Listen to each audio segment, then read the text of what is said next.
बिस्मिल्लाहिर्रहमानिर्रहीम। सब मुसलमान भाइयों ਨੂੰ अस्सलाम वालेकुम। पंजाबी चैनल पेंडा हिकमत दा तो मोहम्मद ताहिर महमूद तुहाडे नाल मुखातब। अज मैं तुहानू भाइयों ਨੂੰ आंडे के फायदे दसने।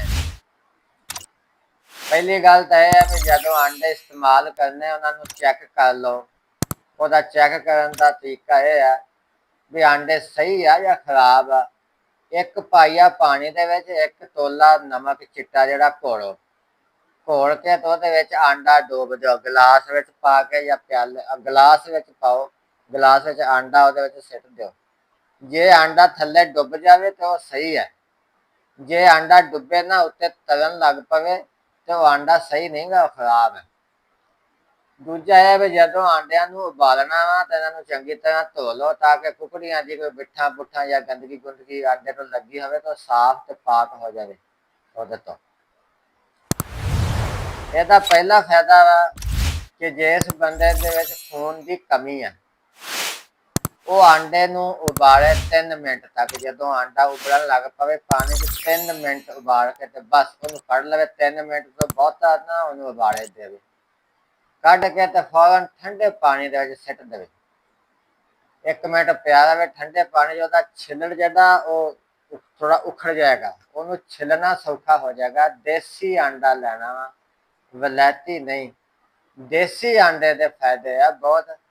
वलैती आंडा जो फार्मी आंडे फायदे तो भी है, लेकिन देसी जिन्ने नहीं गए। असल फायदे जो देसी आंडे के, ਉਹਨੂੰ ਉਬਾਲ के इदा ਜਿਹੜਾ मैं दसिया छिल के थोड़ा जहा नमक ला के खाली पेट खाओ सुबह। और रोजाना नहीं खाना। गर्मियों के मौसम के हफ्ते ज्यादा तो ज्यादा भी 2 दफा खाना, यानी 3-3 दिन बाद एक आंडा सुबह टाइम खादा जाए। इस तो ज्यादा नहीं खाना क्योंकि बर्दाश्त नहीं होंदा बंदे को ज्यादा आंडा खादा। तो जो ठंड का मौसम होंदा उदों हफ्ते यानी 3 दफा भी एक खाया जा सकता, 2-2 दिन बाद, और आपदे आपदे मिजाज के मुताबिक। दूजा फायदा है पट्ठियां की कमजोरी वास्ते।